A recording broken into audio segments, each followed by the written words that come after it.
Damn, it feels good to be an Arsenal fan right now, doesn't it? Think about where we were heading into the first international break to where we are heading into the third international break. Sun shines a little brighter, birds chirp a little louder.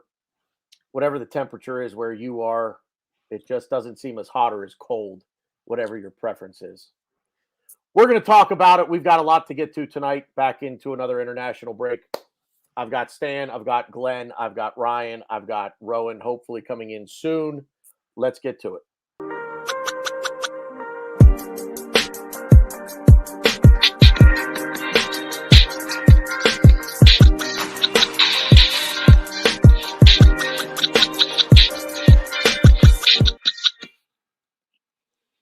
How's it? Welcome into another episode of the same old Arsenal USA. And boy, we're getting to a point there, gents, and not to ruin the spoiler. We're not going to be saying that too much more here coming up in the future. So yeah, stay tuned for that. Some big news coming on the name of the show front. We're going to change some things up. But anyway, let's welcome back to the show and back to the world of Arsenal talk on YouTube and social media and all that good stuff. Glenn, how are you, sir? I hope you are well. Talk to us. How you been? I'm very, very happy to rejoin the live world and all of my friends. I'm doing very well since my mom's passing, except that I'm an orphan. But otherwise, oh my God. I don't think that's quite how it works. There are some women, Glenn, there are some women that find that hot. So, and yeah, I'm doing great, and I'm really happy. I'm really psyched to talk about Arsenal. Well, my friend, we are glad to have you back. That is for sure. We're happy to see you here. Happy to see you smiling, which is good. Again, from all of us, very, very sorry for your loss. Your face. So yeah, go ahead. Sorry, can I just add one thing? I just put up like the most positive Arsenal video I think I've ever made in my life, and it's nice. up on my YouTube channel. So yeah, if you get a chance, check it out. All right, that's it. I'm done, and that's about it. Good night. Yeah, that's it. Glenn's out. That's it. Done. Show's over. Everybody go home, go to bed. Nothing to see here. I guess we'll go counterclockwise. I'll move to Stan next. Stan, what's new in the world of Canada? Got a knackered back again. So it's one of them ones where I can sit down, but then when I go to stand up, I can't straighten out. So I'm hobbling around like all doubled over, and my missus is just laughing and calling me Schmeagol. That little thing. I'm hobbling around. So I'm just trying to get over this back. Quiet, Rohan's here. Stop talking about him. Yeah, really. Done. Nice of you guys. At least respect me that much. Rohan, can you please leave so we can talk about you behind the back? No. Oh my God, Schmeagol. Up to Ryan. The Schmeagol thing is tremendous. Now I'm going to go downstairs and watch. I'm done. I'm going to leave the show up to you guys. I'm going to go downstairs and watch the Two Towers now. So, but Ryan, how are you? Doing good. Nice game against a violent. Can I say violent Watford side? Which I'm sure we'll get into. But I think I'm like this might be 2 weeks in a row. I get my beer of the weekend right away, which I want to do. Beer of the week. It's actually kind of cool. By Against the Grain. It's kind of funny. Citra ass down. It's kind of like weaved like a ostrich. I don't know. It's pretty cool beer. Because you have the people who love Arteta. I don't think we played Watford off the pitch. Sit your ass down. And to the people who are hating on him, 10 games unbeaten. Sit your ass down. To the people that said, "Oh, we didn't play fair, and we should have given them the ball back." Sit your ass down. And yeah. Pretty much most of the people I'm gonna be probably telling them to Citra their ass down. That's I can't say it all night. But yeah. So cheers, boys. Yeah. Last but certainly not least, Rohan. How are you, sir? Did he freeze? Is he frozen? Rowan is frozen. Absolutely buzzing. There he is.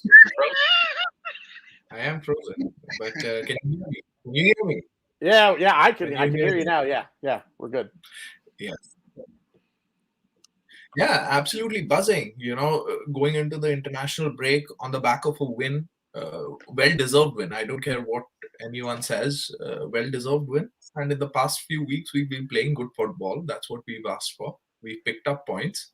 This was the point of the season where we were saying, Watford game is when we'll see third international break of the season.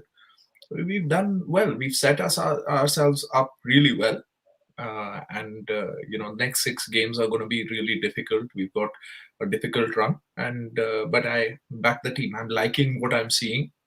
On a number of points, I want to sort of relook at myself when I talked about the recruitment and that the recruitment was not good enough. I feel like I need to take those words back, at least on the basis of the last 8-10 games that we've seen and the progress that's been made there.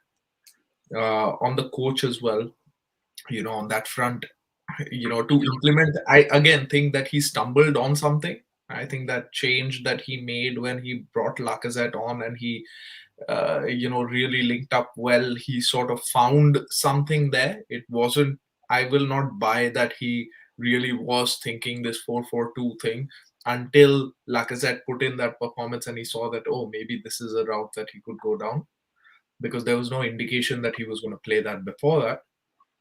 There's been a very interesting interview with Josh, which I completed watching not very long ago, so that's fresh in my mind. That's another thing.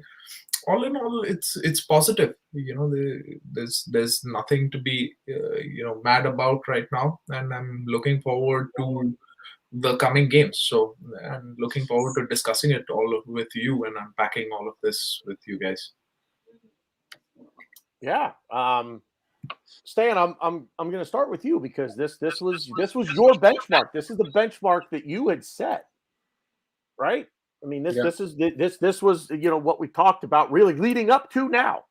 This was what you wanted. This was the point you wanted to get to. Where are we at this point? We're here. Talk to me. Well, he's exceeded Mikel Arteta and the team have exceeded my expectations. I felt that since the manager came in, I'd be able to get a good snapshot of what he's all about up to this point, the Watford game. And I'm at a place now where I'm going to give him a stab execution. You all know that I was 50-50 on him when he came in. There've been periods in the season where I was up to 90% of that I would prefer him to leave. But he's now in a place where my scales, I'm kind of like 60-40 that I like him. So it's a slow process. I'm erring on the side of caution. But for me, the next sort of waypoint, the next benchmark is I want to see where we are when we get to about the second week in February. Once we know who's leaving for the AFCON Cup, we've had that winter transfer window. We get an opportunity to see, if he's going to be continued to be backed by the board, like Josh mentioned in the interview that I'm sure we're going to touch on. So I'm really happy up until this point. I'm glad that things seem to be working out. I'm enjoying watching Arsenal again, and he has a start of execution to around about the second, third week or so in February. But in saying that, when we come back from this international break, which for me is just a distraction, it's 2 weeks of treading water for me. The next group of fixtures, which I'm sure that we're going to take a look at, it's going to be a little bit more tougher, some of the people that we've coming up. So it's another little step now to see how we're progressing. But at this time, it's a positive vibe around Arsenal, and I like it. Yeah, I mean, I don't think anybody here is going to disagree with the, here again, quote unquote, stay of execution, as you've put it, Stan. Glenn, you've been pretty outspoken, just like I have been, when it comes to Mikel Arteta. So, where are you with it? Okay, first of all, I'm probably the only person in this Brady Bunch fuckery that has not seen the Josh interview. Okay, I've not seen it either, Glenn. I have also not seen it. Fuck him. How do you tell? How do you tell when Josh is lying? His fucking lips are moving. So I'm not fucking watching it. Okay, fuck him. As far as Arteta goes, I'm a little bit closer than Stan is because Arteta has been knocking down so many things that I worried about. I worried that he was a hindrance to youth. And he is not a hindrance to youth. The youth, as I'm sure we'll get into, is something to be proud of and enjoy. Yeah, he has a stay of execution for me too. I'm not. I'm sticking up for him for like 2 videos in a row that I've made about Arsenal. You got to give credit where it's due. And that's how I look at Arteta. He gets credit. The thing is, the only thing I disagree with is,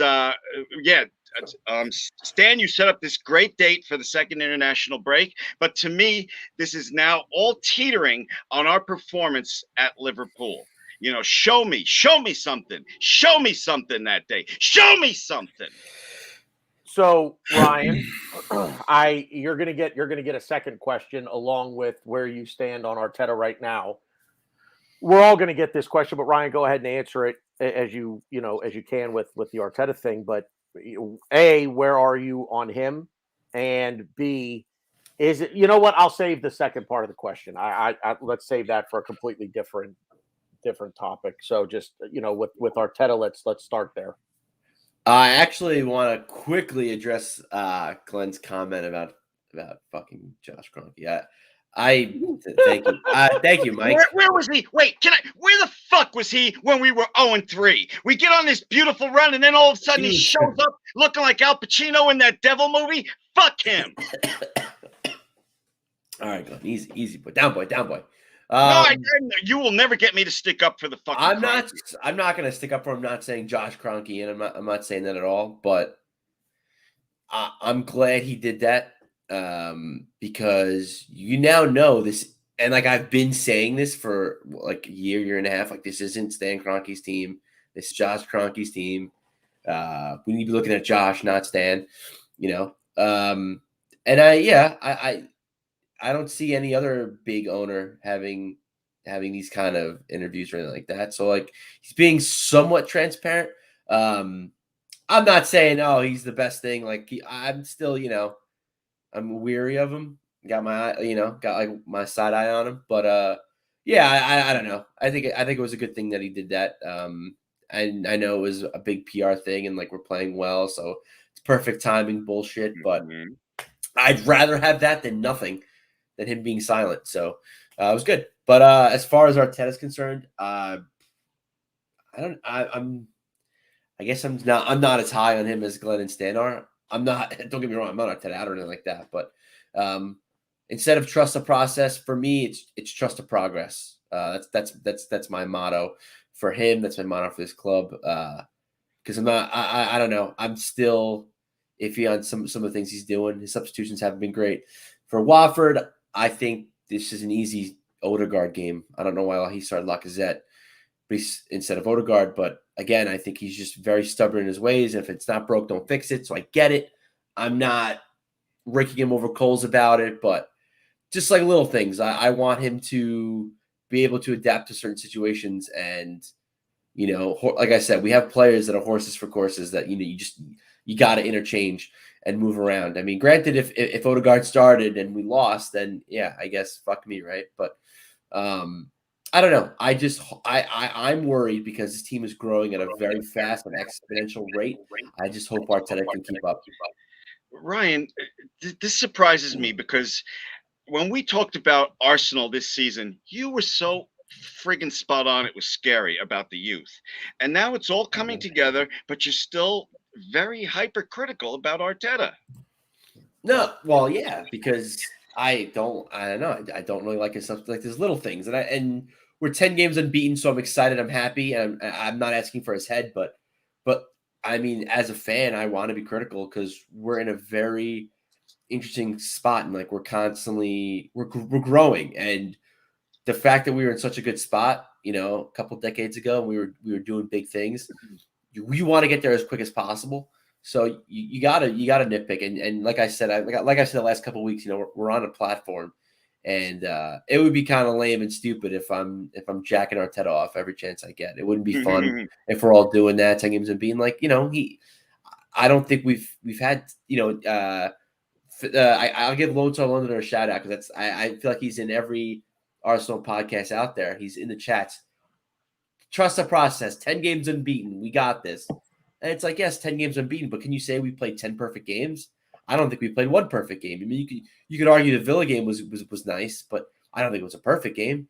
And I just think there's like little things that I think he could. There it is. Trust the progress. Thank you, Lone Star. Trust the progress for sure. But I just think there's like little things that we could change to be even better. We could be even better. And as being in the quickest, most physically demanding league in the world, you have to just be like, hey, fix this. You fix this. You finally tune this. Finally do that, because there's always room for improvement. Did I lose you? No, there's I always thought. room for Oh, I'm sorry. I felt like there was more coming. I was waiting for you to give me the next question. I was waiting for Rohan to answer the question. Oh, yeah. Oh, all right. Yeah, right, go for it. Rowan, you're muted. And he's muted. There you go. Froze. He's muted. It's the first time I'm doing this. I feel like there's a bit of a shift, right? Because initially it was me who was completely Arteta out. He has to go. I was coming for his head, and Ryan was the positivity guy. He was talking about trusting the process, and now he's sort of swung. I never said trust the process. I was never in a. You said you essentially saw that there was something being built. When I was critical of the, Yeah, of I still think there is. You saw that something was the biggest. Let me twist what you have said to make a positive out of that. Is that the biggest positive is that you said that there are little things that have to be fixed. Yeah. Initially in the season, there were big things that needed to be exactly fixed. Everything needed to be fixed. Now I'll take this small things needing to be fixed over this. Right now, like I said, he has stumbled upon a playing style, but the team has grown, and everybody who's come in has done their part. Right, Ramsdale has played out of his skin. The way our centre backs are playing. Nuno Tavares, like since he has come in, he's been a breath of fresh air. I wasn't expecting him to do anything, but he has, for me, he is dismantled, dislodged rather, Tini from his position. I would prefer to see him until he loses his place. I don't know what you guys are thinking about that. The style of play has been better. We are not in a position to play 10 perfect games, but what we can play is a good half, a good 50 minutes, 60 minutes, things like that. And we've been doing that even against Watford. It finished 1-0, but it was comfortable. They never really threatened, and we should have at least scored 2 more. We missed a penalty. Auba it just wasn't his day that day, right? Whatever he was touching just became offside, and I will take the blame for that, because right before the game, I was on my betting app. I had my friends Ross and Matt come over. Ross, a fellow Gooner, we were talking about the game. I'm like, you know what? I'm feeling it. I bet. I don't even know how much I bet, but I bet Aubameyang to score the first goal. I was like, this is it. We're doing it. Aubameyang scores the first goal. It's got to be. It was very good. It was bad. It was good odds for me to make more money. So I was like, oh, this is easy. Do it. So when Saka scored the first goal, I thought he easily should have volleyed it in. I think that should have been his goal. I freaked out. Well, we scored. Still upset, but we scored, and then it gets called back. All right, cool. I have another chance. Like let's do this. What do you know? He gets a PK. Okay, all right. Right for the PK. My friend Matt's like, I don't know, man. He doesn't look that confident. And I'm like, in my eyes, like going like this. And I'm like, I know. He misses it. Shout out to Foster. I don't think it was a great penalty, but shout out to Foster. I think it was a very good save by Foster.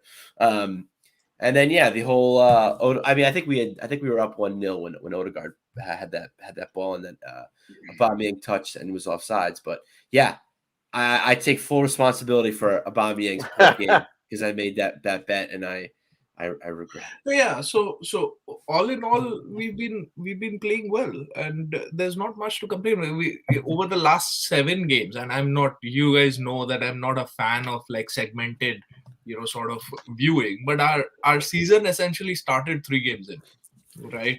And since then we've picked up the most number of points. So we've done what we had to do. Now we look back at those draws that we had. It was sort of lucky, I would think, the draw against Brighton, and the other game that we drew, which was against who? Who else did we draw? Crystal Palace. Palace was again like they battered us. So I mean, I don't think that a win was coming in any of them. I was trying to say that we could have won that, but in all honesty, 1 point in each of them was the best that we could have hoped for. So, but 20 points here, 2 points behind Liverpool, touching distance within top 4, going to Liverpool. I mean, I'm not even expecting us to beat Liverpool, although West Ham have just beaten Liverpool, and there's a template now, right? Alisson at fault for all 3 goals, in my opinion. I watched that game, and we've become better at set pieces. Let's go and attack it. Let's go and I'm going there with the expectation that we aren't going to get anything, but then I really hope that we don't get battered again. That we have the maturity to manage that game, and who knows what's going to happen after that. And it's not right now the positions that we are in.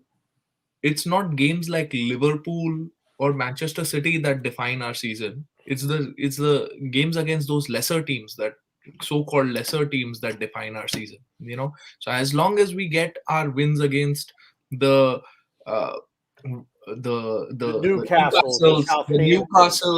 Newcastles and the Southamptons and Leeds of the league, the rest of it should sort of take care of itself. And then we have to beat the teams that are in and around us, right? The West Hams, Manchester United, who are title contenders. Manchester United, right? Like they're 3 points behind us now. Spurs we've already beaten. Everton we need to beat. As long as we are doing that, I mean, I'm happy. I'm enjoying watching football again, and that's the biggest positive for me.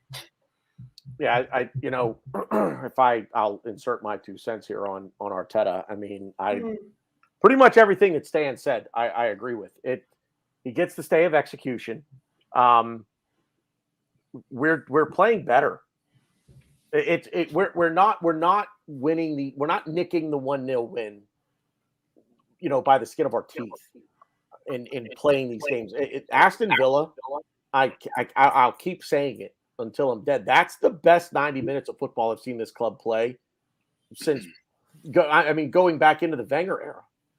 And it wasn't that we did anything special in the game as much as it was we just played for 90 minutes, right? We played for 90 minutes. And we don't get that very often. So trust the progress, not the process. But yeah, I like the progress thing that Ryan said. Trust trust what your eyes are seeing. We don't see the process because we're not behind the closed doors with them in training, right? So we don't know what they're doing. We get the pictures, but we'll see it soon enough. Don't you worry. Well, no, I mean like literally. Yeah. No, I know. I'm kidding. But the progress we can see very clearly on the pitch.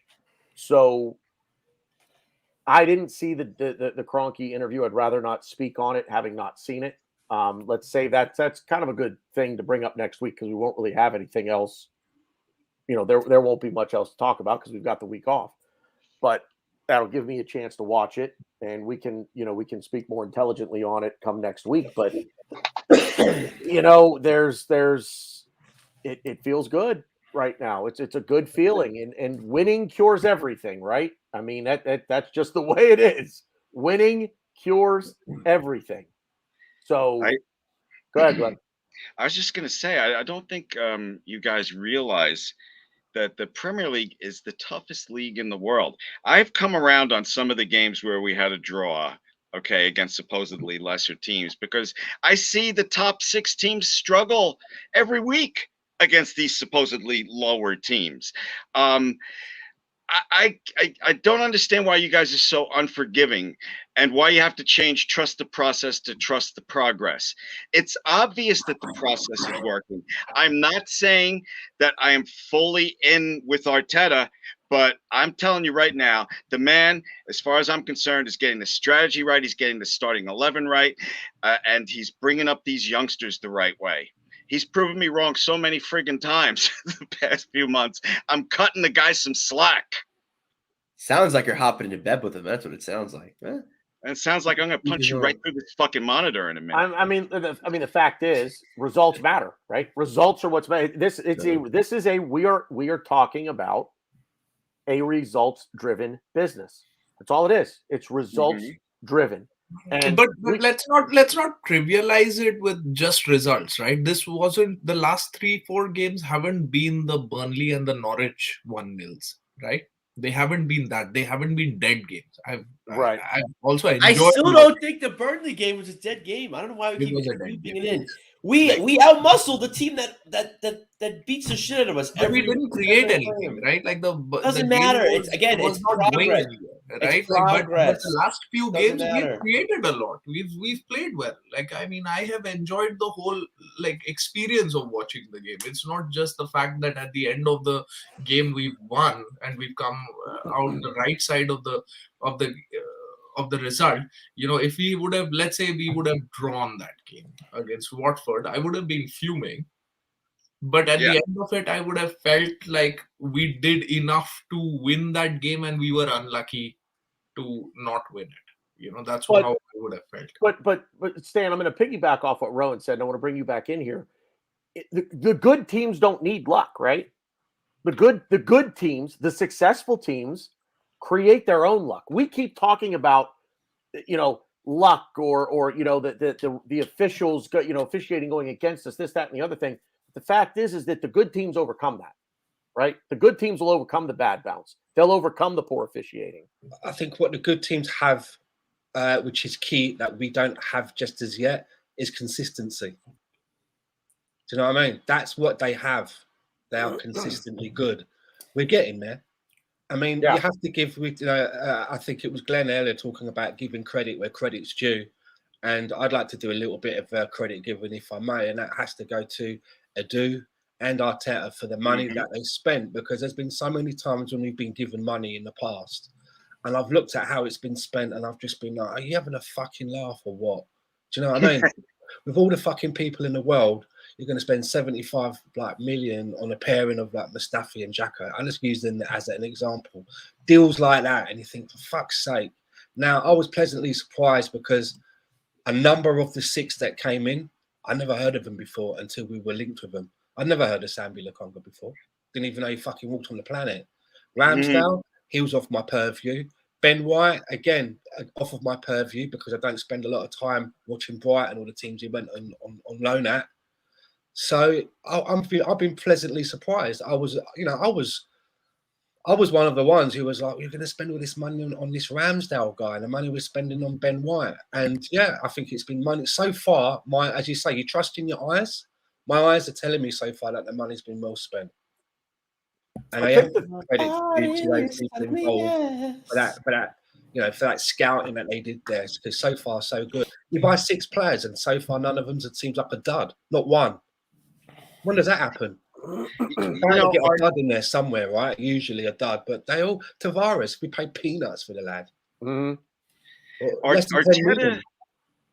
Arteta has opened a door with me, where I'm starting to look at it like it was one of my biggest things I was wrong about ever.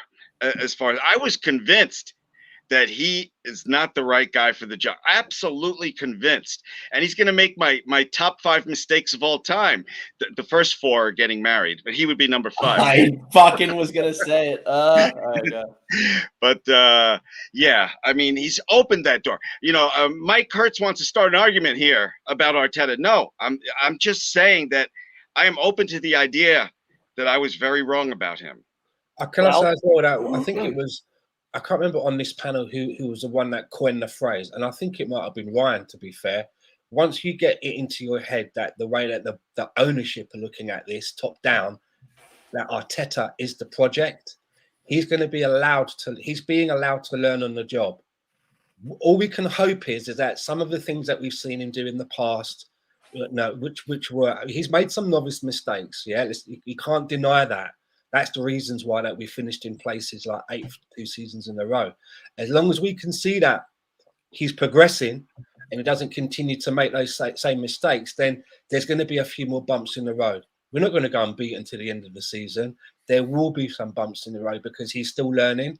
And the profile that we have, these kids, it's hard for kids to have the mentality, I think, to have the consistency. And then the squad's going to be depleted come the African Nations Cup. So this next period now is going to be so interesting to see how Mikel Arteta and his team navigate the team through that. Are we going to buy? We're going to get people coming in on loan. Is Xhaka going to be the one to come back and save us? There's going to be a lot going on, and it's an interesting time. It really is. I mean, when you look at the signings that we made, I think more than anything else, and how many times have you guys heard me say that it's not about buying the best players. It's about buying the right players, right? It's not the best players. It's the right players. And that's what ownership have done here with Edu and Mikel Arteta. And I've thought this from the off. The results, recent results have not changed my mind on this at all. They were going to ride with those two as long as they possibly could, and putting every ounce of trust and belief in that pair to build something here. And the fact is, they had to be given time.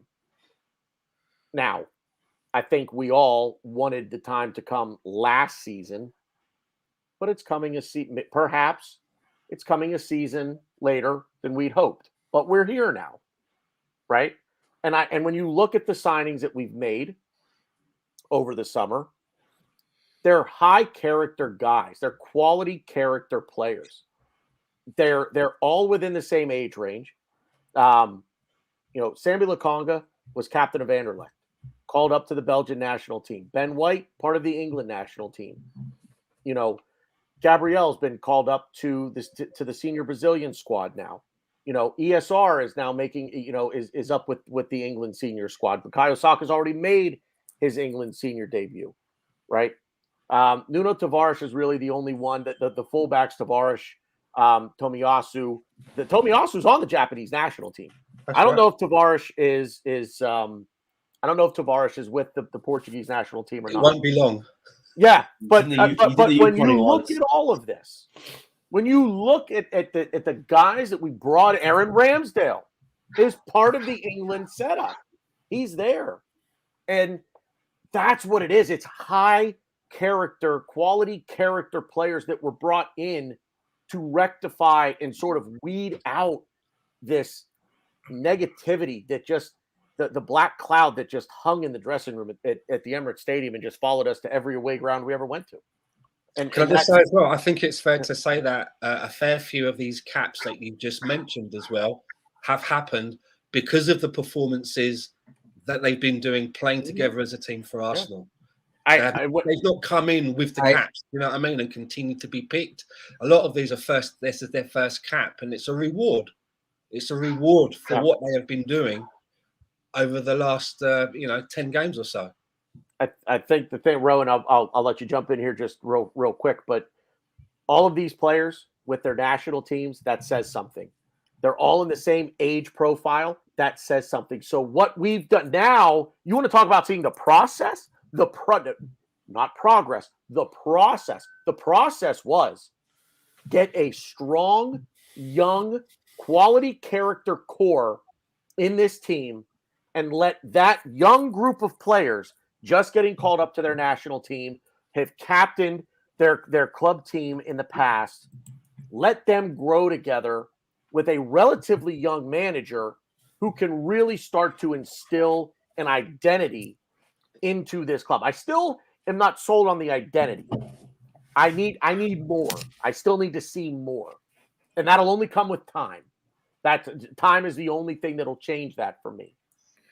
But the process, now, I think if you really look at it and you really think of what we're seeing, I think now the process really makes sense, and what Arteta and Edu are doing, and hopefully none of these guys turn out to be busts. But what we're seeing so far right now, look, we go to Liverpool in 2 weeks, week and a half. It won't be about the result there. It won't be about the result at Liverpool. It'll be about the performance. Yeah. We go out and say we get thrashed, but only lose 1-0. Well, what does that say? Does that say that Liverpool didn't take their chances? So we need to look at the overall performance and sort of take the result out of it. You really can't afford to drop points anywhere. And, during the course of a season, because it's just so congested. But we can live with dropping points at Liverpool as long as we put in the performance, as long as we get the effort. You know what I mean? I just hope the team is not thinking like you. It's okay for supporters to think that way, but I hope the team is not thinking like you. I watched that last Liverpool game too, and I was rooting for them to actually get a draw because I didn't want them coming in angry against us. But because there was a call in the box that went against them that I thought was wrong. And, for me, I hope the team is thinking we're going out there to win this effing thing. And we're going to give it a solid 90 minutes. I'm not going to sit here and say, "Oh, I'll be happy if we just play well." No, I want to get into that team mentality of no. You can be afraid of us, Liverpool. We're in form. You're not. I don't give a shit. I'll tell you. I mean, I'm in full agreement with you. Okay. I'm in full agreement with it. What I'm saying is, go out there and take this by the horns. Go out there and show Liverpool that, okay, we may not be there yet, but we're hot on your heels, and we're younger than you. And we're going to give you a game. I mean, look, let me be honest with you. There's a much better than a snowball's chance in hell that we go out and we get a result against them. Because there's just, I'm telling you, call me crazy. Nope. I feel like that team, I feel like Liverpool might come out a little overconfident. And they may look to just bury us, and we bash them on the counter. Because that's how we're going to win. That's how we're going to beat Liverpool. Yeah. I digress. I don't want to get totally into a preview of Liverpool. We still have 10 days before that happens. Rowan, you wanted to make a comment while I was talking. Please go ahead. So the fact that so many of our players are going into the international setup in the last two odd years, most Arsenal players weren't. We became a team that we had everyone available during the international break because nobody was good enough to get selected. That shows that we've made progress in the last 10 games to a player like ESR who's made progress for 12 months, right? So that.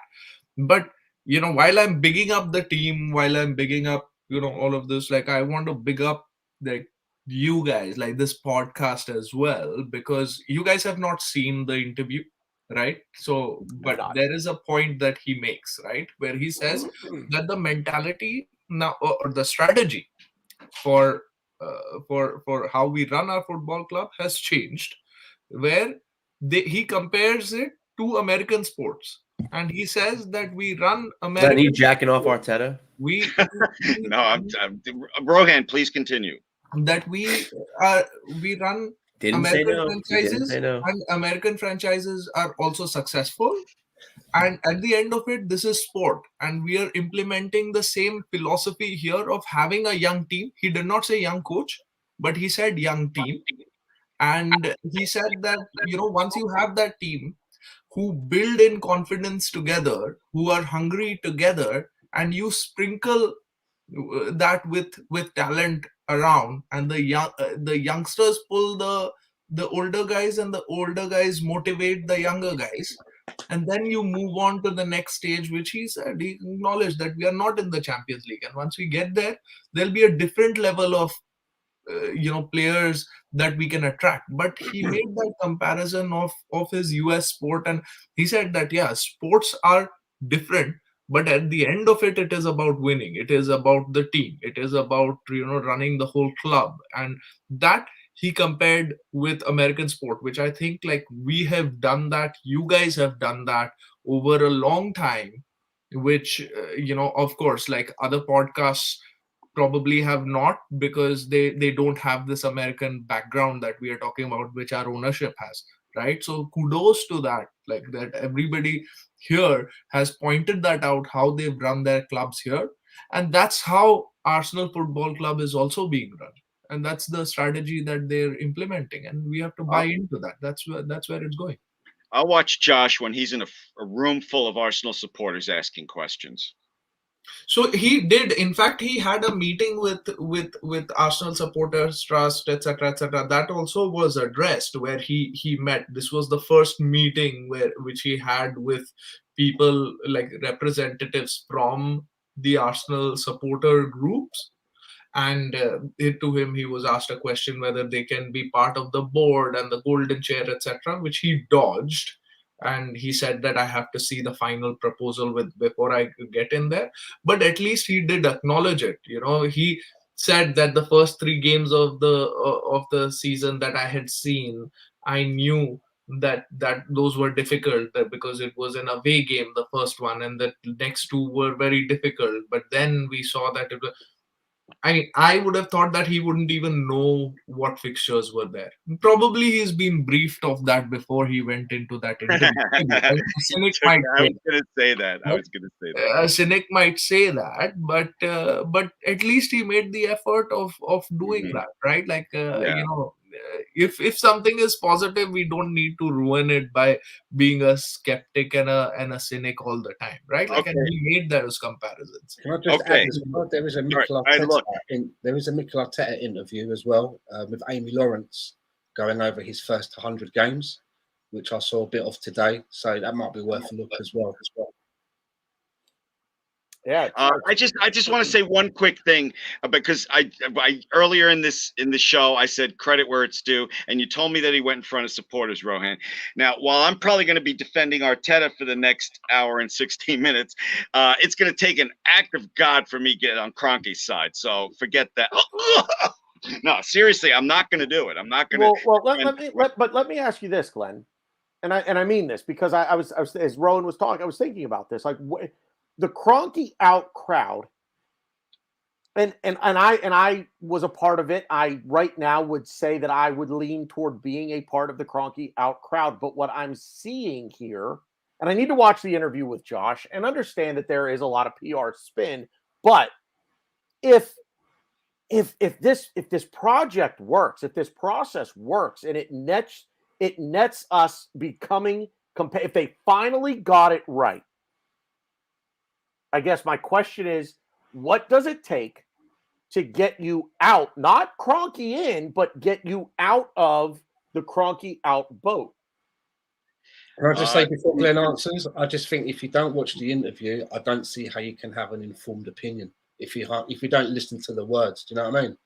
Well, that's absolutely right. They're absolutely right, Stan. But Glenn, go ahead. Fair play, but I'm just gonna let Stan have that point. I'm not gonna get into the Kroenke thing, and I don't even remember what the fuck I was talking about. So just move on. No, you're here. You're Kroenke out. My question to you is. Oh, okay. What would it take for me to trust the Kroenkes? Wait. Let's not go. Let's not do a complete 180. Let's just get you out of the Kroenke out boat. We're not going to get you into Kroenke in, but let's just get you out of the Kroenke out crowd. How do we do that? How do they do that? Give me a couple of consistent seasons where we are legitimate top 4 contenders. Then maybe I won't be Kroenke out. Maybe. See, to me, I think that when it comes to the ownership, I think you have to judge them differently. I think you have to.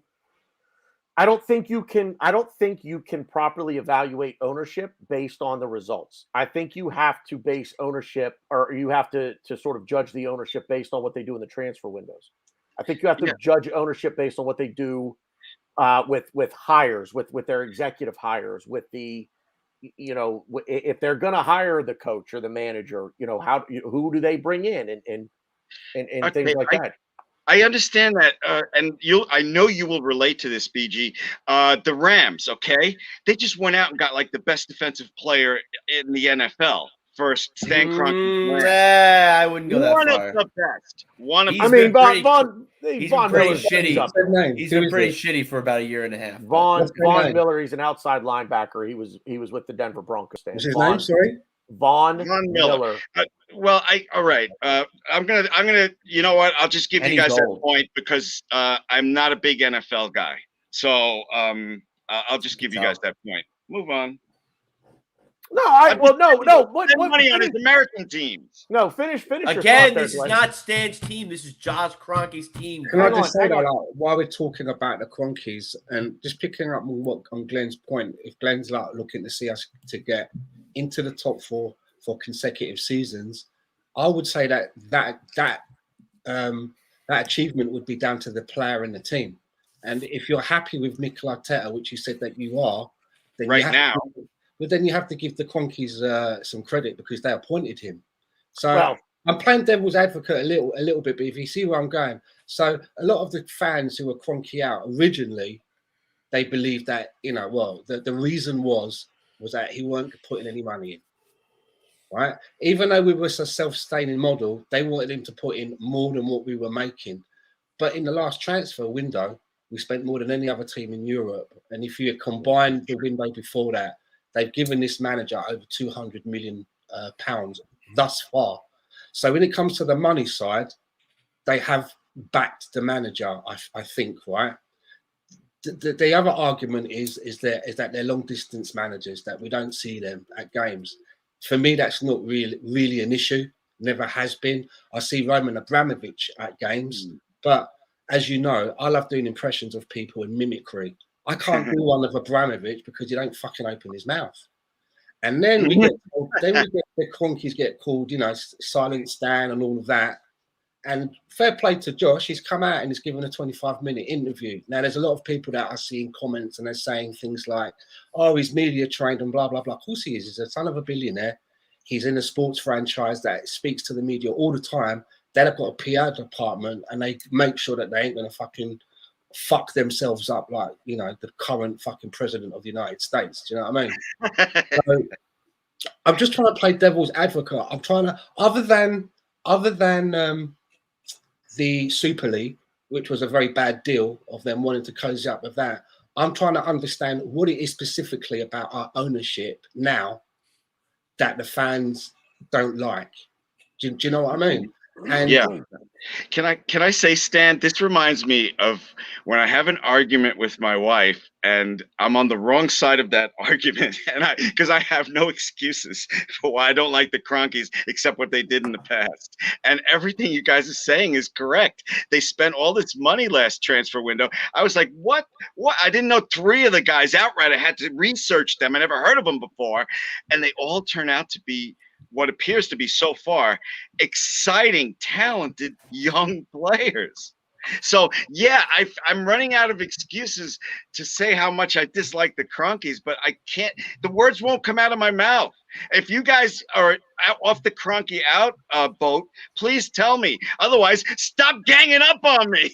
I used to think, right, and I'm going to say this, right, and I don't want to. I really hope I don't offend anyone when I say this, but this was just my opinion. I always felt myself that the main reason why the fans who wanted Kroenke out, that those people that didn't like him, I always felt that and maybe I'm wrong, it was just purely because they were American. However, when I listen to what you're saying, Glenn, then obviously that dispels that because you are from that country as well, and you vehemently don't seem to like him. So I'm now at a loss to try and understand the key point. Why people would be getting them out of our club. Yes, I understand the Super League thing, that and I was fucking pissed off as anyone. Is it just that?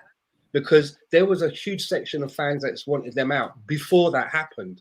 So I just wonder what it is. And if people in the chat box, if you want them out, tell us why. I think the reason why people like I wanted them out was because we wanted, so it's past tense with you, Rohan. So I'm gonna come to that. He's called Brian. Was because I see that they've made investments in the last like 5 years, let's say, right? That's when we've made investments. In the last 3 years, we've made some solid investment, right? Since Wenger has left, we've made like 450 million worth of signing, right? but it goes much beyond that because they've been at the club since like 2008 or something, right? And they let us struggle through that time when When we have they were had total? competing. Sorry, when have they had their Correct, full shares? correct. When did that happen? That's exactly what I'm coming to, right? Like, and they've done a good spin in this interview, right? When they've said that judge us from 2018 because 2018 was effectively when we've got complete control. So it's been 3 years, and out of that, 1.5 years has been in COVID, right? Which has been an extremely difficult position for us, and we've still tried to do things, right? So that is why I said I was Kroenke out. Not to say that I am Kroenke in now, but I'm like, maybe there is, maybe there is some merit.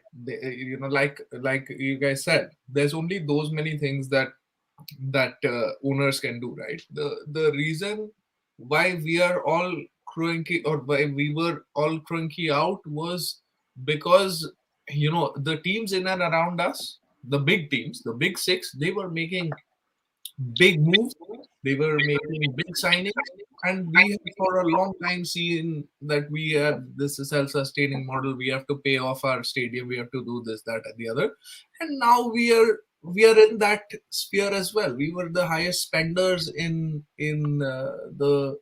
Europe, right? What else can you really ask for apart from the fact that a lot of times these guys are indecisive? What I still dislike about them, and if you ask me about, Stan, what is your question? Your question is that what is the reason why you might still be KSE out, is because they make mistakes and then they double down on those mistakes. That's their problem. I feel like if I were in charge, I would not have gone in with Arteta in this season. They might be proved right at the end of the season when we, maybe finish in the Champions League close, or we are close by to the Champions League spots. I would think if we finish 4th or a close 5th, it's a good season for us. We are facing Southampton. Potentially we'll be in the semi-final of the League Cup, so we are in the right direction. But if I were KSE, I would have taken Arteta out at the end of last season itself. But can I ask you then, is it in your eyes then because you feel that the ownership didn't appoint the right manager, being Arteta, that you feel that they should have appointed a manager with more experience? Is that what I'm hearing? No, the appointment was made and that's fine, but then you gave him a year and a half anyway, and then you gave him half a season, and then you gave him one whole season. You're saying that they gave him too long to turn it around? And after one whole season, he's finished 8th. We were playing football that was just not good enough. I mean, West Ham are playing great football with a much inferior team than ours, I would say. I mean, now if Ryan was here, he would be like he would interject me here and say that how West Ham is better. But for me, Arsenal is a better team than them. Do you remember when I actually agree with you, Rohan. Do you remember when Man United appointed Sir Alex Ferguson from Aberdeen? Yeah. It took him quite a few seasons before they actually done anything of note, and the crowd, the fans, were writing letters, they were protesting, they wanted him out. If there was Twitter at the time, it would have been #Fergie out. But he managed to turn it around. So when you make a gamble of putting in a manager, when you make a gamble like the club has done by putting Mikel Arteta in, it's like one of them scenes when you see someone sat at a table at the casino with a big fucking pile of chips, and they do that thing where they push the fucking lot into the middle.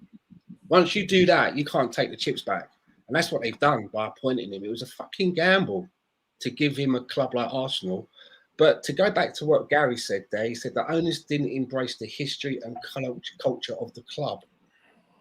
What does that actually mean? All right. Oh, I can't wait. Dan, before you go, this will be quick. I swear to God, this will be my quick. argument is, right, that by appointing an ex-player that was a captain, isn't that them trying to show some connection? By not embracing the history, what does that mean? Have they got to walk around saying Bertie me every other word? I don't know what that means, and I'm not saying it to dig at Gary at all. But the owner says the owners didn't embrace the history and culture of the club. But I want to know. It's a good soundbite, but what does it mean? What does that mean? An example of what they should have done, which would have showed them doing the opposite. Stan, as soon as Glenn's done, I'm going. I got it. I got you. I'll be quick, BG. Look, fair. This what I'm about to say might be fair, it might be unfair, but I want an owner whose first love is Arsenal Football Club, who goes to every game, win, lose, or draw, consecutive wins, consecutive losses, because you love the team. Glenn, how many managers do you think have? Glenn, how many? No. I just have one question. How many Premier League managers do you think actually go to every game? You mean owners? Whatever. Sorry, owners. I don't know. All I know is that idiot that just sold Newcastle was there taking abuse every game. I don't know how many. Mike, that's just Mike Ashley's missus kicked him out fucking years ago. Zero, Glenn. A little Zero. He lives there. Oh. So, Stan, answer zero. That's Glenn, what I'm saying. I want and it's never going to happen with the Cronkies. Arsenal will never be their first love. Glenn, it's never going to happen with anybody. Not every owner. But surely, doesn't it look like now that I think from what it looks like, Josh looks like he lives in London now, and I think he's at every game, isn't he? He seems to be in London now as a permanent. That looks like a permanent thing, right? All right, you know what? I'm just going to shut the fuck up for a while because you guys are shooting down everything I say. And by the end of this, I'm going to be like, I love the Cronkies. Yes, I do. I said this earlier. Like, I don't.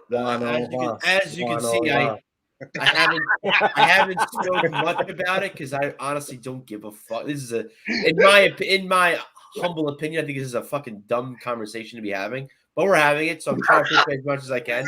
But I'm not Cronky in. But I'm not really Cronky out either. They're not really bothering me, so I'm just like, it is what it is. In the middle, you can be in the middle, Ryan. You don't have to take. I wouldn't even say I'm in the middle.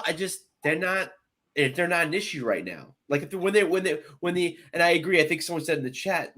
I guess them not being accountable. That's an issue, but not many owners are that accountable anyway. So I mean, you got billionaire owners. So like, it's such a gray area, and like it's an area that like we're never going to understand, but still we won't agree with it. But I don't know. I don't know. I'm running out. I just think this is a fucking stupid conversation because they're not bothering us. They were playing well. I think Josh is doing the best that he can. I'm not defending him, but I guess I am defending him. But Tanner, I know you want to go crazy, so go crazy. No, sorry, the Penguins just tied the game. Stan, the values of the club. Here we go. And I'm so glad you brought this up because there are people in the chat right now that are bringing up they don't embrace the values of the club. They don't understand the culture of the club. They don't understand the history of the club. You're only going to get to have it one of two ways. You either keep up with the Joneses, the Manchester Cities, the Chelseas, the clubs that are going to spend the big money, or you embrace the values of the club, which are we find the bargains and we coach them up and we build with youth and we bring in a manager who's going to be here for 20 years. You don't get to have it both ways. We want to win now, but you have to embrace the values of the club to do it. Well, which is it? Do you want to win or do you want to embrace the values of the club? Because embracing the values of the club and spending money, because the two, winning and the values of the club are not like it's not one or the other there. It's spending the money. Embracing the values of the club. The value of the club is bringing in a manager who's going to be here for 20 years and trusting him to do his job. And understanding that him doing his job means that you may not win a fucking trophy every year. Because that's the world of sports. One team gets to win a trophy. One team will win the Premier League. One team will win the Champions League. One team will win the League Cup. One team will win the FA Cup. more often than not, it will not be the same goddamn team. Two teams can't win the Premier League. So which is it? Which do you want? Do you want to be the Arsenal of the Arsene Wenger era with David Dean? Do you want to be the Arsenal of the George Graham era, the 1-0 to the Arsenal? Get that first goal and park the bus? No, you don't want to do that because you didn't want Jose Mourinho and you knew that's what he was going to do. And you don't like that. Let me ask you a question then. So if I'm hearing you right then. And by the way, I agree with you, Sty. I don't know if you could pick up on, but everything you got. And I just got to say that was worth holding in my piss. But I can hear you guys, but I got to pee. Go. Okay. So if Daniel X, for example, came in tomorrow morning, he gave the Cronkies $2 billion in cash. They took it, and he turned around and said, "There you go. There's 500 million to get you going." To Mikel Arteta, would that be embracing the values of the club? Right. No. That would be something completely different. Right. I mean, the values of the club now it's become very clear, and this became clear, when the stat came out that Arsenal progressively has had less and less possession since Wenger's last season, right? In Wenger's last season, we had 62% possession, average possession across the season. I really hope you're going to land this plane soon, Rohan, because I have no idea where you're going with this. No. So I'm lying. So here 62%, then it's like then it went 50, low 50s, then it became like close to 50-50, and now we are in the high 40s, right? That for me, Arsenal Football Club was a possession-based football club, was a club that could easily keep the ball, progression in terms of like not just counter-attacking, but building from midfield, etc., right? That was the identity of the club. But now I understand that was not the identity of the club. That was the identity of the manager. So what people say is the identity of the club, of finding young talent, of recruiting smartly, of playing in a certain way, of behaving in a certain way. All of that was just Arsene Wenger in reality. That is what the identity was, and now he's gone, so we're never going to get it back. So I think we just have to leave that behind. Arsenal is not a possession based team who's just going to be able to keep the ball like that. Rohan, I think we're talking about apples and you're talking about tow trucks. No, is it? I'm sorry. I don't know what the style of play has to do with the values of the club. I mean, values of the club in terms of so value. What does value of the club mean? Like the way that the club does its business. And that was because Arsene Wenger did business in a certain way. But they did. But it wasn't just down to Arsene Wenger, though. Sorry, it wasn't just down to Arsene Wenger. We are where we are in large part because the game passed him by 10 years ago, and we didn't pull the plug when we should have. Correct, but then he was left in charge, right? He was left in charge, and he became the club. Arsene Wenger was Arsenal Football Club, and that's the point. Like in terms of our transfer strategy, which is what you're talking about, transfer strategy was decided by him. The only thing that you can say is that these guys left him in charge, and they're doing this in that way. We are still the same. We have not changed, because even when we were shit last season and we had that long run of 10 games without a win and we were losing 8 out of them, they still did not pull the plug. In fact, I think that in that way, we are still the same club, where we would put up with mediocrity and we won't change. But the other parts of the club, which is the value of the club, when you've done the stadium tour, that Arsenal puts flowers of the other team's colors for every game, every home game we have. So Everton is blue and Tottenham is white, etc. They have that in the director's box. All of that was Arsene Wenger and him deciding that. That wasn't the club per se who was doing it. And even on the field, it was his image that was there, which is not going to be there anymore anyway.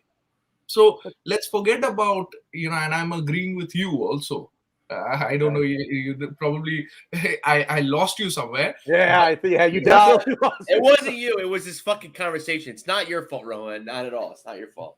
Yeah, so like I mean that's kind of it. Like that now there's no point in talking about the culture of the club or any of that because that doesn't exist anymore because the club was Arsene Wenger and he's gone. See, I don't know. No, see, I don't agree with that. I don't agree with. I think what it is it's the modernization of the game, and it's simply a matter of move forward, always moving forward. Right? How is the game progressing? We don't like the way that the game is progressing. We don't like that it's become a money pit for, as Glenn so eloquently says, oil countries. You know, it's look, the fact is the days of the club being formed out of factory workers and one guy stepping up saying, the factory manager, the factory owner stepping up saying, I'm gonna here you go. Here's a sign-up sheet. If you ever find yourself at the club level at the Emirates, there's a great little area, and I can't really describe it to you. That's like 6 street signs, and there's a picture of like a sign-up sheet, and it has the names of the first players that ever played for the Woolwich Arsenal. Those days are gone. The day where we are now, it's money. It's money. It's rich ownership. That's where it is. So that's the new culture of the club. So you want to hold on to the previous values, but you want to be you want to bring the old into the new. You want the new to still be old, but you don't want to get passed by the new. You make it make sense. It doesn't, and literally, I just made no sense with what I just said, and that is the majority of this fan base, where they want everything to be 1994, but they want 1994 now. Well, like music changes, fashion trends change, right? Fucking the goddamn climate changes, for crying out loud. Whatever the fuck, things change. So I want to be who I was 30 years ago, but I want to do it now. Well, you can't do that. I can't live my life like a 13-year-old anymore. I'm 43 years old. I can't act like I'm 13, right? I'm not able to identify as a certain age in this right now. Like, that day hasn't gotten here yet. I can identify as a toaster if I want, but I can't identify as a 13-year-old. The values of the club thing and to where we are in the modern game. My watch is telling me to breathe. By the way, my watch just told me to breathe. There we are. That's technology, right? This is where we are. But the values of the club, but spend a bunch of money, right? It's just, we're not happy. This fan base overall is just not happy if we're not complaining about something. Well, right? You also remember there's a whole generation of Arsenal fans that have not seen them win the Premier League title. So there's a lot of frustration out there too. I mean, and that's fine. Red Sox fans, and I think a lot of angry fans are maybe ones that have just been supporting a team a little bit longer, seen their team get to the fucking plateau of becoming invincible, and then see them fall off the fucking other side. And then you're just thinking, you go to bed every night thinking, I know what's possible. This club somehow had the foresight to bring in the right manager who brought in the right players and showed us what could be done. And it's so hard sometimes to take anything less than that when you've tasted it. Do you know what I mean? If you've been out all night drinking champagne, you're not going to go home and start drinking fucking Iron Brew or Tizer or what have you. You know, I'm getting at when you've tasted that. And I understand that, because I feel like that a lot sometimes. You know? Yeah. But I digress. No, it's to me, it's a silly argument to sit here and say I want 30 years ago, even to say I want 16 years ago, 17 years ago. I want the Invincibles, but I want it now. Okay, but that team was built differently, and this team has to be built differently. I want to be invincible. Don't misunderstand me. I want that, but it has to be done differently. So the values of the club have to sort of adapt and evolve a little bit. That's I guess that's my point. You can't have the values of 30 years ago because the business of the game has evolved. So we need to evolve our values and what we hold near and dear. So what we hold near and dear is, and I see a lot of people saying when this whole, goofy rumor of I don't even know where they were from. It was, were they Qatari? I think like there was a bunch of shit going around on Twitter about like a Qatari takeover. But even there, you would get the question of, well, do you want that blood money to fund your football club, or do you want the values? You don't get it. You don't get to have it both ways. You either want the blood money or you want the values. And there were a lot of people who were like, fuck the values, give me the money. So at the end of the day, the fact of the matter is you don't want the fucking values. You want the money. And you aren't going to be happy. This isn't directed at anybody specifically, but the majority of this fan base, well, we could spend 500 million pounds in a transfer window. We don't get the players that they want. If we don't get the Kylian Mbappes and Erling Haalands of the world, if we don't get Hossam Aouar, yeah, right. You kind of like Aouar. They're just not going to be happy. The values of the club. Sorry, this just popped up, but it's in capital letters, and I saw it. The values of the club is winning titles. No, it's not. That's not a value of the club. Wanting to win a title is a value of the club. It's a value of every club. The value is how you win the title, culture is corporate and yes, mannish, and that culture needs to change and starts with Kronk. Why not? Winning, I don't think the value is winning the titles, although that is the end goal. The value is how you get to it. It's how you do it. And why not? Say that the way that the business that we've done in the transfer market, we have 4 academy players now in and around the first squad, 2 which are main starters. We've got 2 that are on the outskirts. There's a handful of others. I think that is showing what I would consider reminiscent of some value of Arsenal, of doing that. What I would say isn't a value is paying a player 350 grand a week. And I'm not going to dig up the Mesut Ozil thing. All of what went on there, to me, that was totally out of character. But then it's become character because we've done it again with Aubameyang.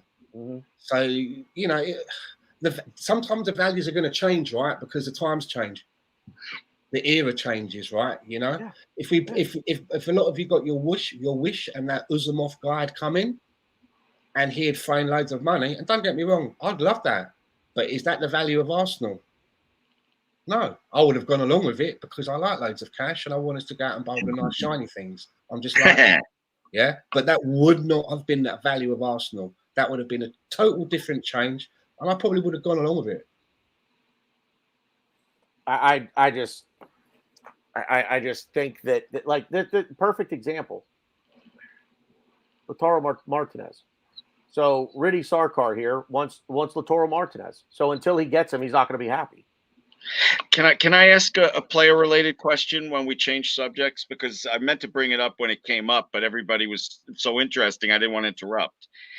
It's just a really simple question to everybody on the panel. Has Tierney lost his job? I know, Rohan, you say he has. That was a really bad segue, by the way, Glenn. I said when you're done. I expect better from you. Come on, you've done this before. Has Tierney lost his job? All you have to do, BG, is go around the room and everyone will answer in 5 seconds except for Ryan. Whoa. You know that none of us are going to answer in 5 seconds. Hey, Glenn, I fucking heard that. Ryan's over there moping. That's why he has his thing up. He's moping because he doesn't like the conversation that we're having. No, I'm not moping. Honestly, I'm looking at, and this is a little, I guess, bonus. It's not beer of the week, but I guess it's a bonus. I got a beer here. It's a sour black meat. I don't know what that means. Black Madonna. Won't be. I don't think that'll be ever my beer of the week. So I figured, fuck it, right? Black Madonna. That's interesting. Well, a lot of people want a black James Bond, so why not a Black Madonna? There you go. Right. Yeah, right. There we go. Why not? Why don't we have a male Madonna? I saw a story that some people want a female James Bond, and I was like, no, that's where I draw the line. Sorry. I can tell you this one on the subject. The next Indiana Jones is going to end, right? I'm going to spoil it for you. It's going to end with Harrison Ford will die. There's going to be another Harrison Ford when they're going to have time travel in it, and they're going to have a younger Harrison Ford as well with the de-aging. And Harrison Ford's going to die, and the bird, right? That bird who played Fleabag, what's the name? Amanda Waller-Bridge. She's going to put on the hat and she's going to be the new fucking Indiana Jones. It's a woman. Watch it. You heard it here first. So is it? So will it? So wait, Stan. Will it be more like in Diana Jones? Oh God! And you yell at me for the tyranny, for the tyranny question. Can you guys please answer that? Wait, and then I promise. Wait. And her first full-length feature film will be in Diana Jones in the Temple of Poon. What are we? You know what? Let's go back to the Cronky talk. Go back to You guys are a bunch of chicken shit that won't answer the tyranny question. You're chicken. You're Who's chicken? Okay. All right. Has Tierney lost his job? No. Okay. They played. Tierney lost his job. All right. I'll let Stan go. I don't think so. What lost what job was he? Lost his place to Starting, yeah. So who would you rather play against Liverpool, Tavares or Tierney? I'd rather play Tierney because he has the experience. Tierney's healthy. Tierney. I think Tavares. It's good what he's doing, and I'm glad that when we have a backup now, that we have two players that are fighting for one position. If anything, this lights a fire up Tierney's arse. For too long, Hector Bellerin never had a fire up his arse. And I think one of the reasons that Hector Bellerin kind of declined a little bit, because he knew that he was always going to be on the team sheet. He knew that if he had a stinker, you get into that mindset where you think, oh, I had a bit of a shit one today. I hold my hands up. I'll make up for it next week. And what happens when next week comes around and you have another stinker because you've been fucking up all night doing something else? I'll make up for it again. Because you know that you're always going to be able to make up for it because there is no one else. So now the fact that we have people fighting for that left back position, I'm all the better for it. I'm all the better for it. Draw a fucking circle of chalk, put them in the middle, get a fucking snooker cue, bang it in half, throw it in, and whoever wins and leaves, they can be the left back for all I care, because that's how good they both are. But for me, going forward, KT is the one. You know, and I'm biased because he's got Scottish. I'm the Scottish thing. I'm biased, and one day I still want to see him become our captain. But Tavares is a sneaky winger, isn't he? It's like a sneaky winger. He must have played as a winger when he was younger. I've not looked it up, but he must have played as a winger because he's bang on it when he moves up in that position. And who knows? Maybe we'll end up buying another cover for left back, and Tavares will play as a on that left side. Maybe he'll learn that. Who knows? Yeah. Ryan, has Tierney lost his job? So it sucks. I don't want to give a US. I can't really give you a yes or no answer. They play left back two completely different ways. Tierney plays the line. He bombs up the wing. He likes to put crosses in. Nuno likes to play more inside. He takes the ball. He carries it more. He plays the ball into the middle, which is very nice. It's very refreshing. It's different. He pulls defenders out of position. But Tierney, I think, is just a better defender. I think when you talk about left backs, I think just Tierney's the better player overall. But Nuno just does things that is very different and very refreshing. So I don't know. If I'm the manager, I don't know what I do. I think what I do is I said this to my friends when we were watching the game. I really want to see Tierney come on and play for a little bit. Not long. Just give him 10, 15 minutes. Let him get his foot on the field, move around a little bit. I think we're going to really be extra careful with him, and we kind of like bet him in slowly because I think we trust Nuno. I think Arteta trusts Nuno. So is he ready for Salah? Do you think he's ready for Salah? Is he at that level yet to risk? Yeah, it's so funny. I know we're not really talking about the preview for the Liverpool game. I think that's going to be our weak point. That's something I'm very nervous about is Nuno on Salah. But to be fair, I think if Tierney starts, I'd be still just as nervous because Tierney hasn't played, and just throwing him in there with, he hasn't played with this new formula. He hasn't played with these new tactics and everything. So it's a kind of, I don't want to say a crapshoot, but it's going to be interesting no matter what. But I think you have two options, and it's kind of, I know it's a cheesy cop-out answer, but it's kind of the same thing when you have Lacazette and Odegaard. You have horses for courses, and I think they do two different things, and I think it's the same thing. I think it's horses for courses, and I think for right now you ride Nuno and you get Tierney back 100% and comfortable and ready to be slotted in the Premier League when he's 100%. I'm done. BD, everybody's answered the question, unless you want me to ask if Shaka's lost his starting job, but otherwise, just I think we're all in agreement there, right? I mean, yes. Come on. What? What am I in agreement in? What is your conclusion, Glenn? I think Shaka's lost his starting job. No. On Tierney. Why are we talking about Xhaka? No. All right, sorry. Everybody Tierney. answered Tierney. On Tierney. Yeah, What's your opinion, Glenn? Me? No, Tierney has not lost his job. I want him in there. Not only is he a terrific player, he's a leader. I want him in there. Yeah, so the thing is that so it seems like there are 3 Tierney should be back against Liverpool, and there's one on the fence, and I feel like Tavares should play there because Tierney, I love him for his attitude. He's a good defender. We've seen what he can do, but he's been out of form. And for me, Tavares has been one of the most exciting out of the 6-7 that we've got in this group. Tavares has been one of the most exciting prospects, right? Like he's doing step overs outside the box, for God's sake. What else can you ask for, right? And you need that. And he's played so well. He's been an outlet. He's defended reasonably well. We've kept clean sheets. So why would you want to change him, right? Why can't we play both of them? Put in a couple of Why can't we play them both? We play Tierney at left back and we play Tavares ahead of him. Why not? Try that. Because we've got like an ESR who has to play. No, otherwise He plays in the middle. Saka plays on the right. Lacazette to play there. Saka plays on the right, and then we decide. Okay, what you want to stick with a 4-1-1? Yes. Okay. Yeah. So that's the reason why, right? Like, Tavares, I feel, has earned his spot, and this should be a team based on meritocracy. It's not just because Tierney got injured that he lost his spot. For me, he wasn't performing well enough. He should have been dropped anyway. And if everybody is an advocate of meritocracy, then how can you say when that Tierney wasn't performing well? Was everybody else performing well in your eyes? Sorry? When Tierney wasn't performing well, was he like the weak link? Was everybody else performing and he was the only one that wasn't?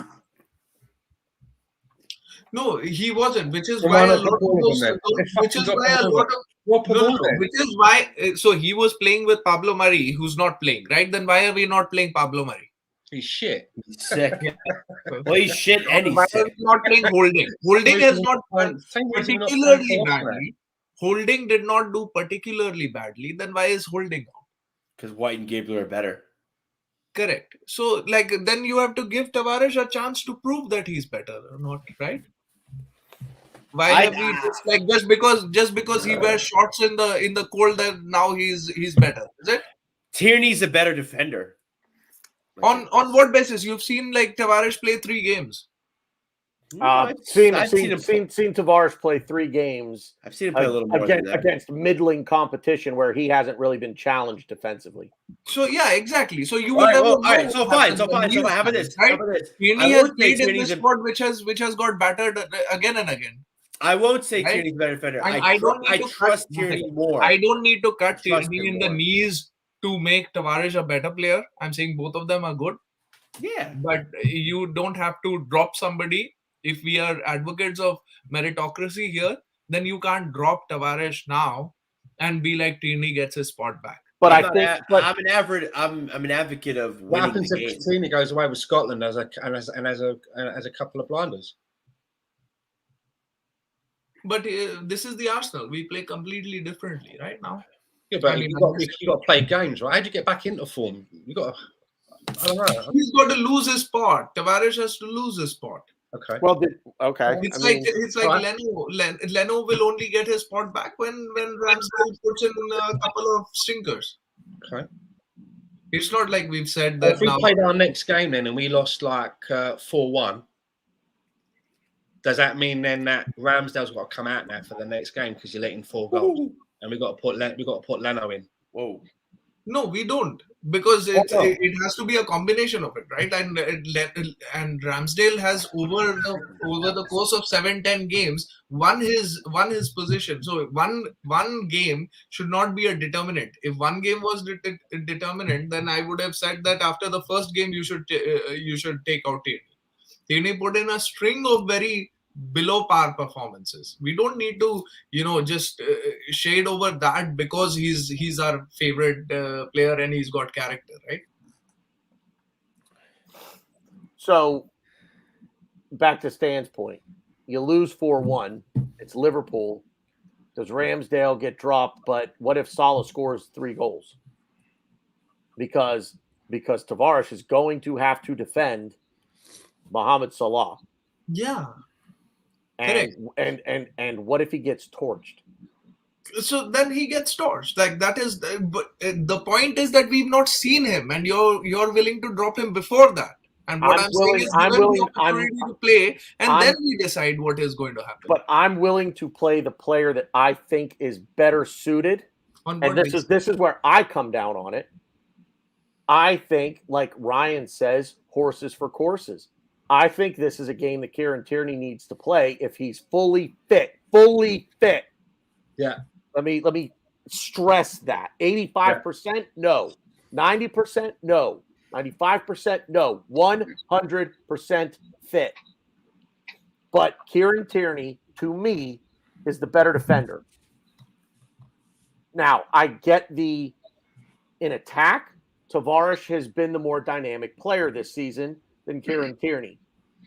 But I don't think in this game against Liverpool, we're going to be dominating play or possession and bombing down the wings with our fullbacks the way that we have in the past. This is going to be a counter-attacking game, get a ball up over the top to land on Aubameyang's foot or ESR's foot and let them push forward with pace. Now, Tavares will be lost in the back because he's going to be too busy defending Mohamed Salah. So let Kieran Tierney do that job. We need I get the meritocracy. So for every big game, every Man City, Chelsea, Liverpool game, we keep dropping Tavares. No, we only play him. Hear me out. We only play him against Newcastle and Burnley. Then how will you ever know whether he can defend or not? I didn't say that. Liverpool's not going anywhere, Rohan. We're going to play them again. Let the guy get more training. Let him settle in a little bit more. Do you know what I mean? But at the end of the day, if we're going to have a left back that's going to spend most of the game in the higher third of the pitch, then that's going to leave acres of space in behind. We need someone, I think, that's going to have to be more thinking of defensive side of duties at left back than galloping forward. And I think Kieran Tierney is the more seasoned player, as Tanner says, if he's fit. Now, do you know what I mean? Now you can always have Tavares on the pitch, and if it looks like it's not working, it's great that we've got Tavares because you know what he is? He's an option. And I'd much rather have that option than fucking Saeed Kolasinac. So to that point, mic drop. The thing there is too. Imagine we're chasing the game. Now I'm talking just Liverpool. Okay, we're chasing the game. We're down by a goal. Who would you rather bring on as a sub, Tavares or Tierney? You're pressing to get that leveling goal. Are you going to bring on? Do you want Tierney as an option to bring on, or do you want Tavares as an option to bring on? Now that's Tavares, a different way to look at it. But back to something that Rohan said. I'm not advocating that Kieran Tierney start against Liverpool because Liverpool are top 4 right now, and what do we do against Chelsea or City or West Ham because they're the top 4. I'm not saying that. I said Mohamed Salah. That's what it has to do with. I'm looking at the individual matchup. I would be, when it comes to City, in Liverpool, I would start Kieran Tierney against those two sides because I think Tierney does a better defensive job than Tavares does, and that's where we'll need that. We'll need that. And on top of that, there is no evidence while all that's going on the left-hand side, we're also going to see about our right back on the other side with Mane. Mm-hmm. You know, a lot of us love Tomiyasu, me included, but this is going to be a proper game for our fullbacks.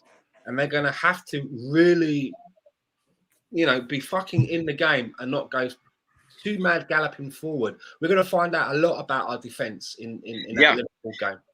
In my opinion, and part of the reason I'm starting to turn on Arteta is that our defense has improved by leaps and bounds where I'm confident in them now. So let's see what happens against Liverpool. I want that test. I agree. I want that. Me too. I like that attitude. Like, I hope the players, like Glenn, like you said earlier, I want that. I want that mentality. I want the players chomping at the bit to get out there against Liverpool. I want them to go. And look, if they get destroyed, because you know what? Not to circle back to the conversation that Ryan wants no part of and is going to be all poo-poo faced about it. Okay. I wasn't poo-poo faced. But you were pretty poo-poo faced. I'm drinking Black Madonna. Everything the look on your face when you tasted that for the first time. Yeah, it's like, dude, it literally says the mystical sour. It's interesting. I'm enjoying it though. Didn't you say it's a black mead? I don't know what a mead is. It's a sour blackberry mead. I don't know what a mead is. Mead is like, you know, that's that shit they used to drink like King Arthur days. Viking drank warm mead. Look, it's made it's a bit like cider or something. It's like iced tea. It's like blackberry iced tea, but like very alcoholic. I totally just lost my track. I had a great thought and I just lost it because of something about the culture of the club. While we're here, I want to ask the chat box a quick question, totally not Arsenal related. If anyone in the chat box is playing Forza Horizon 5 on Xbox, just tell me whether you went for the quality setting of the graphics or the performance setting. I just want to know what everyone's using. Sorry about that. As the owner of 3 Forza games. 3 Forza games, I put it on quality, but that's just my answer. Go ahead, move on.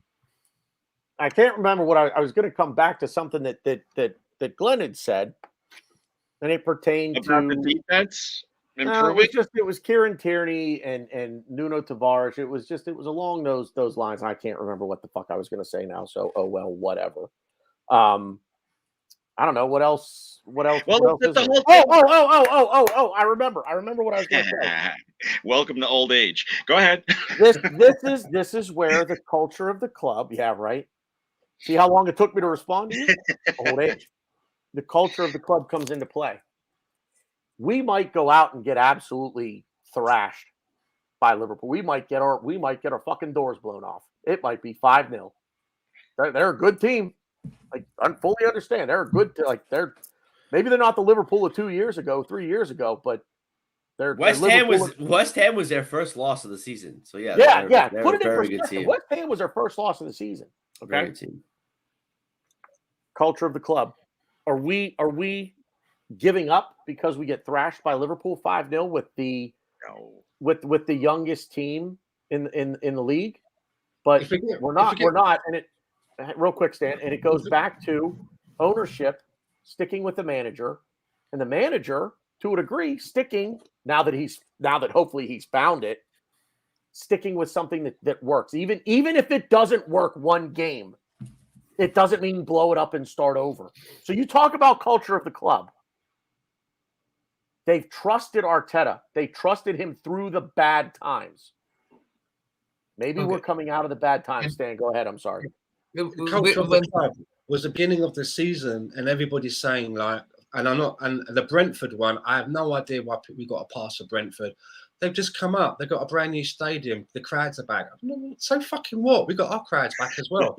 the Man United, the Man City game and the Chelsea game, I kind of feel that everybody from the fans, and it trickled all the way down to the players, was like, we don't expect you to win this one. So for me, the mentality is, when we go to that Liverpool game, I do not want to see the players with a mindset of, if we lose this game, it doesn't matter because it's Liverpool.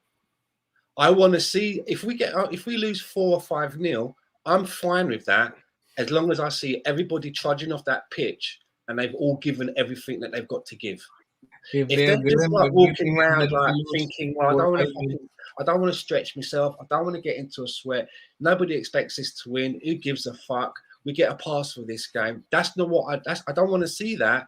And I believe that there was a little bit of that with the Man City game and the Chelsea game at the beginning of the season. And for some reason, Brentford has got rolled into it. Who the fuck are Brentford? Who the fuck are Brentford? And we wrote those 3 games off. Bullshit. Lose, but it's the manner of the loss. Give everything and lose. I can't argue with you. Right. A couple of things. I mean, if we give everything and then we lose 4-5-0, then then we are in bigger trouble than we think. That. And the first game, Brentford, we did not think that it was a giveaway at that point. But then how Brentford performed for most of the season, except for now they've started falling off. But out of all the games that I've watched for Chelsea, because a close friend of mine is a Chelsea fan, the closest game that Chelsea have had, apart from the loss that they had against Manchester City, was against Brentford. Brentford could have won that game. Brentford gave a crazy game to Liverpool as well, and they drew in that game as well, 3-3, and they could have won that game as well. So it's just putting into context, right? But I'm just like sort of, I don't know if you guys can see, here is the defensive map of our 2 left backs, right? Down is attack, is the other side's attack, and up is defense. Which one do you think is Tierney, and which one is Tierney's on the right, Tavares is on the left. This one is Tierney? What do you say? You're saying this one is Tierney? I said, yeah, that one's Tierney, and no. All right, fuck. So your left This is one. Tierney. Hang on, Yes, hang that's on, Tierney. hang on. Other one's Tavares. Hang on. Rowan, just point at one, and Ryan, tell him which one it is. All right. This one. Who's That's this one? Tierney. That's Tierney. This is the attacking third. Like below is attack. It's not defense. Yeah, no, I know. Attack is below. Yeah. And if you're listening to this on playback and you don't have you don't see us on screen. Yes, Steve, we have some state of the art listeners. Which one are you saying, Sam? Which one is Tierney? Which one is Tavares? Up is our defense. Down is attack. Right? Oppositions. I know what you're trying to prove, Rohan. I know exactly the point he's trying to make. Yeah, it's not going to work, Rohan. I got you. And I'll tell you which 2 games I have pulled out. I have just pulled out 2 games, right? Or 3 games. I have pulled out Tavares' last 3 games, which we played against lesser opposition. Yes. And I have pulled out the first 3 games of Tierney. Like, I mean, the first 3 games of the season. I mean, obviously. Which included Manchester City and Chelsea. And Tierney was basically playing high up. Oh, now you can see. So I was right. Tierney's on the right. Tierney's right. He was playing up here. Yeah. And not defending, while Tavares is more in defensive position. And he's more in the middle of the field. As you noticed, his stops in the middle of the field. You're right about that. That he's running in field. But that's essentially. But that's Arteta tactics. So out of it is also in our mind. That's all I'm trying to say. All right. Rohan, first of all, I love when the lawyer in you comes out. Ladies and gentlemen, the jury, look at this. Exhibit A and Exhibit B. First of all, Rowan has never seen a jury. The only thing I'm totally kidding. I don't think the only takeaway I have from your example, Rohan, is that I need new glasses because I didn't see any of that shit. Okay, back to you, BG. Here's the thing. Hang on. Here's the thing with Tierney in attack versus Tavares.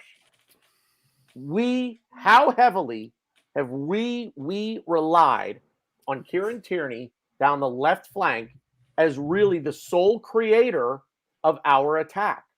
So I think it's only natural, whatever 2 games it was that you pulled up. I pulled up the games against Manchester City, in which we lost 5-0, and I pulled up the game against Chelsea, in which again we got battered. So so the City game losing 5-0, there you go. He's not in position, but it's because of what he's being asked to do. And what we have in Kieran Tierney is now you are making an argument to suit your the position that you have taken. You're making arguments to suit. Yeah, but Rohan, you just Isn't pulled that true? Rohan, Isn't Rohan, that- that's true. But isn't you that what I just- should be Anyway. doing, Rowan? Should You I just- not be making the argument to prove my point? No, because you said that he's more available initially. He's You a had better said defender. that He's a better Tierney defender. is- Listen. He's a better defender. Initially, no, Tanner. Yes. Initially, you had said that Tierney is more available defensively. He will do a better job defensively. However, I have shown to you against We didn't bigger say- teams, he is up there. He's not defending. We didn't say Okay. no. Ladies- We never said. I never said he's more available defensively. I said if I need someone to defend Mohamed Salah, I'm choosing Tierney. And you and the whole argument, and this is where I got cut off, which is whatever you said. I don't even know what you said, but my point is it's not about who. Oh yeah, because you were like, oh Tavares, we don't have a sample size. I don't give a fuck about sample size. Ryan McMurray, I trust Kieran Tierney to defend against Liverpool over Nuno Tavares to defend against Liverpool. I just trust Kieran Tierney more. It's not about who's better, who's worse. I trust him. I just trust him more. That's it. As long as you say that this is an internal, like just because you trust him for no logical reason, but just because you trust him. Well, no, it's a logical reason. I've seen him play defend. I've seen him defend. I've seen him defend. Yeah, infinitely I have more a than I've logical seen reason. Tavares defend. That's what Yeah. that's based off of. Ladies and gentlemen of the jury, Rohan on the defense team just pulled out of his ass two of Arsenal's worst games to make his point about Tierney. I'm sorry, Rohan. I'm No, not buying it. that's the type of game that we are headed into, right? So I have to use that sort of game. And I mean, that was the time that he was playing before he got injured, right? Like, I mean, again, I couldn't use the last two games because it would have been I like think one player played, the other one had no heat map. I never think never said that Kieran Tierney is more available defensively. I never said that he played more defensively than I never brought up a heat map or anything like that. What I said was I think he's a better defender. I don't care if his heat map shows him in the fucking pisser. That doesn't what that shows me is that my theory on Kieran Tierney and the way that he's being utilized in a match is spot on, which is he is so far forward because he's been relied upon so heavily to try to create an attack, especially in the two games that you brought up, because we had nothing in the midfield, nothing at all. But he's a better defender. That has nothing to do with heat map. He's a better defender. The heat And map I think- shows positioning. And I think we have to actually blame Arteta in this situation. I don't blame Tierney, and I get what you're trying to do, Rowan, and that's fair, but that's on Arteta. And I think that's another point. Or an interesting argument. I wonder how we're going to play Kieran Tierney now. When he does come back, he's going to eventually play for us. How is Arteta going to play him? Is Arteta going to play him as shown on Rohan's Exhibit A of that heat map? I don't know. Because we're playing better without that. We're playing better with Exhibit B. He can't be Michael Jordan. In other words, it can't it can't be everything has to run through him. That it can't be that anymore. We've seen now over the last however many games you wanna is somebody Rowan, are you doing that? Are you? Yes. Now it's so much better now, isn't it? Oh, wait. Oh, this is awesome. I love it. So this is how seriously I take my football fantasy. I fucking love it. That I have subscribed to UK Football Fantasy Scout. But Is this what you were holding up before? Yes. The thing with Kieran Tierney for me is we cannot rely on him and only him to make an attack, to create an attack. We have other options. We have to use them. So if Kieran Tierney goes back into the game against Liverpool, if he's fully fit, and why not sentiment to a comment that you made earlier about playing a not fully fit Kieran Tierney, I never said that.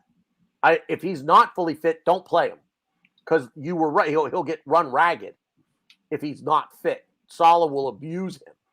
So if he's 100% fit, he plays against Liverpool. I get the meritocracy thing that Rowan, you're arguing for, right? I get it. How, if you've played this well, how do you get dropped for a guy who before he was even hurt wasn't playing well?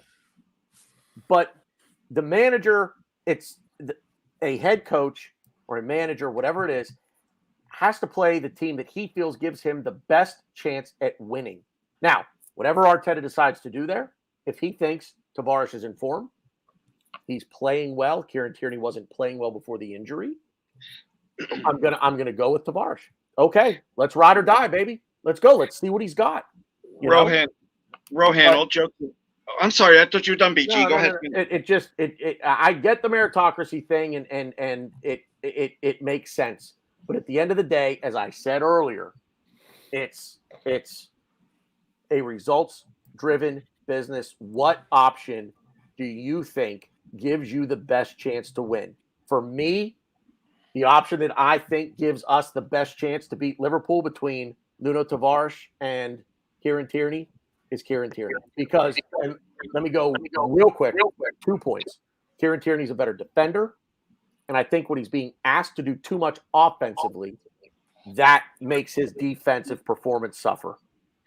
We need to rely on other people in the midfield and on the other side of the pitch, for crying out loud, to do their job. Take the pressure off of Kieran Tierney. Let him mark Mo Salah out of the match. And now let's go. Glenn, go ahead. I just got 2 quick points. One, isn't it a nice problem to have having 2 left backs that, are so good? My other point, Rohan, is I don't like. I am having fun with you because we always agree. So when we disagree, this is kind of fun. I think you're forgetting in those 2 games that you bring up as a sample how many injuries we had on our squad. I mean, we started Balogun, I think, in one of those games, and all I'm saying is we had a lot of key guys missing in those first 3 games, and I don't think you can take any Tierney statistics and prove your point fully with that. Just using those 2 games. See, I love Tierney as well, right? I want him. I think he will be our mainstay, and he will be the starting left back. In fact, I think that he should be our captain as well. So don't get me wrong. There is no Tierney agenda, or there's no saying that Tierney is a bad player. I just feel like he was in a bad patch of form, and I had said this before Tavares had proved himself. I had said this a few weeks ago, and now this kid has done well. He's exceeded expectations, and for me, he's been an exciting part of this team, right? And so I want him to continue, also knowing the fact that, as everybody knows, even if Tierney said, like, it feels like he's 100% fit, game time is something that you can't replicate. I don't know if he's playing for Scotland or not. To throw him against Salah and Liverpool at Anfield is probably like putting him in a worse position at that point, right? Like, so all of these things taken into account, I think Tavares should start that game. But I mean, how excited are we now going into game week 12, looking forward to this game and having this sort of conversation versus imagine this being in game week 4. If this was game week 4, we wouldn't care. We would like put whoever we are getting smashed. I think there's an interesting variable that like no one has talked about. I mean, I kind of alluded to a little bit before, and that is Mikel Arteta. Arteta is the one, and I said this like with Tierney. The reason why Tierney's on the heat map and he's pushed up is because of tactics.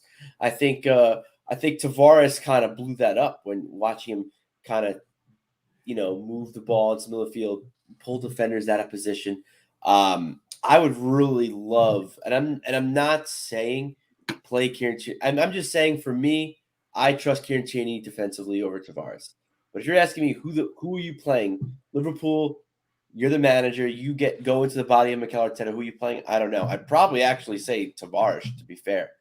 But I'm very curious with the knowledge that Arteta has gained, with the experience that he's gained in this 10-game unbeaten run, and watching us play and changing formation, changing tactics. I really do wonder what Tierney's role is going to be as we move forward, because I think he's a hell of a player. I don't think he's the answer for us. And I don't think he's the answer as far as what your heat map says. I don't think he should be the guy bombing forward. I don't think he's the Andy Robertson of Arsenal. I don't. So I think that's going to be, in my opinion, that's the most interesting thing I can't wait to see is seeing Tierney play under this. I don't want to say it's a new system under Arteta, but it's different. We play a different formation. We have different tactics. So I'm very curious to see what happens because, like I said, I'm not going to sit here and say Kieran Tierney is a better defender than Nuno Tavares. I mean, I can say that, but I'm not gonna. I'm gonna say I trust Kieran Tierney to defend Mohamed Salah, to defend against Liverpool more than Nuno Tavares. And also to your heat map, we have a back five, not a back four. We have Ramsdale. I include him in the back five now. He's now part of the back five. We have a personality to this defense that I think is going to be very interesting going forward. I think Tierney can slot in. I think Tierney could be a very integral part of that. But yeah, I think it's going to be very interesting to see Tierney in this new whatever you want to call it, or who knows? Maybe Tierney's going to go back and do the same fucking thing. I don't know, but it's very interesting and like Glenn said, it's a fucking, or maybe someone else said, I don't know. Sorry, Glenn, if this wasn't you, but it's a great problem to fucking have. You know, it could be Nuno, it could be Tierney starting against Liverpool. I'm not upset. I'm not going to Twitter and being like, "What the fuck is Arteta doing?" I'm happy either way. All right, I have one quick question, and I mean literally answer this question as quickly as possible. Do not draw it out. Not possible. I want. It is possible. It's going to be possible. Honest about it. I want to ask it right now while we're fresh off a win, rather than next week when we're kind of all bummed out because we didn't have any match to talk about over the weekend. So right now, Rowan, I'm going to start with you. Realistically, what you've seen in this 10-game unbeaten run, where are you realistically seeing us finish within 3 places? So 3 places meaning, do you like 4th to 7th, like 4th to 6th? You get okay. Realistically speaking, I would, and taking my Arsenal tinted glasses off, I would think that it's going to be 5 to 7. Glenn? I agree with Rohan because it's a young team that it's going to be still a rocky road, 5 to 7. I like that. I agree. Stan? I'm going to say somewhere between maybe 8th place and 5th place. I think the minimum requirement has to be at least Europa League qualification. Ryan? It's so funny. I feel like I came on this show when I was the most negative out of them. I knew he was going to just like go nuts and I'm sorry. I couldn't help it. I had to. No, I was literally about to say what I was going to say. I was literally about to say it. I was just going to preface by saying it's so funny how I was probably the most negative out of the bunch when we started this whole thing, and I'm probably going to be the most positive. I think realistically 4th to 6th. I think it's who is the 4th place team in the Premier League right now? West Ham? I mean, that's the only team. It's Liverpool. No, I mean, all right. So City, Chelsea, Liverpool. Who's that 4th place team? It's got to be West Ham, unless United sack Ole and get a good manager, which I heard rumors it's Ralph Rangnick. If it is, I might just stop watching Premier League. But no. But seriously though, I mean, is it West Ham? I think we could compete with West Ham. And then after that, what do you have? I mean, to me, I think 4th place is completely up for grabs. And when you see like the Premier League, anything can happen. With Conte coming in at Spurs, who's just 3 points behind us. Rohan, we got to make it better after the podcast. If Tottenham finish 4th place, I'll do something fucking crazy. Just the individual talent of Manchester United, Leicester, who have continuously finished above us consistently. So there's a lot of players who could finish above us. As much as I would want us to finish 4th, which is not but very far off from what we have predicted. If 5 to 7, 4th wouldn't be outside the realms of imagination. So I'll answer this really quick. Oh, no. This hasn't been really quick. Everybody else I mean, gave 3 no, words. I don't give a fuck. What does it mean if we lose to West Ham but we beat Liverpool? What does that mean? Does it mean anything? If we say it You know what I mean? We lose to West Ham 3-1, for example, and we beat Liverpool. I think it basically shows means you that any given weekend in the Premier League, exactly. anything can happen. It's 3 points in 2 games. I think it's a good deal. We've given away 3 points to. It means 3 points, but it means that we've given away 3 points to a more realistic top 4 challenger than someone who is definitely going to finish in the top 3. So I would think if you were to choose 3 points between them, you would have to choose West Ham 3 points. That not only puts us up, but puts them down. Yeah. Liverpool, you win, it's great, but Liverpool at the end of the season will finish like 10 points ahead of us at least. I don't think I actually agree with Ryan, and BX is going to agree with us. Yeah, BX, join up, boy. And I'll just say that for all of the for the litany of reasons that Ryan just said, I think the top 3 is secure. I think from there, 4th through 10th could be a crapshoot. Yeah, I really do. We could. I mean, hell, we can finish 7th or 8th. Yeah. If we can bring some reinforcements, then maybe we can get to 4th. But as it is now, I don't think that we bank the Champions League unless we continue to strengthen. I think we are short. Well, all right, Stan, who's the 4th best team in your opinion right now in the Premier League? Who's going to finish 4th? I think it's more about the depth of some of the squads compared to what we have. Well, yeah, that's fine. You know what I mean? I'm talking about who finishes 4th. Maybe, man, if we stay where we are, we don't reinforce. Maybe United. Maybe even with Ole. United are too good to play this bad. With Ole, you think they'll finish 4th? I just worry about our depth, and even more so when it gets to the round about the African nations as well. That's what worries me. January and February worry me a lot. A lot of points can be lost in that period. Yeah. And January because we're thin. Because we're thin and players are knackered and we can't change, January is not going to be an easy month. If Man U finish 4th, and we have to play them in the next game because we've got nobody else. So that if Man U finishes 4th, listen, I'm making a deal right now. If Man U finishes 4th to end the season and Ole Gunnar Solskjaer is still manager in charge, I will wear a Marcus Rojo jersey to the next to one of our shows. It's not happening. And if we get some points and we get a result in Liverpool in a week and a half, I'm changing my prediction to we can contend for the top 4. Yeah, it's fair. I think we can contend for the top 4. I think 4th place, we would need help. Teams are going to have to drop points. We are going to have to play out of our minds. Yeah. We're still going to need some help. We're still going to need some help.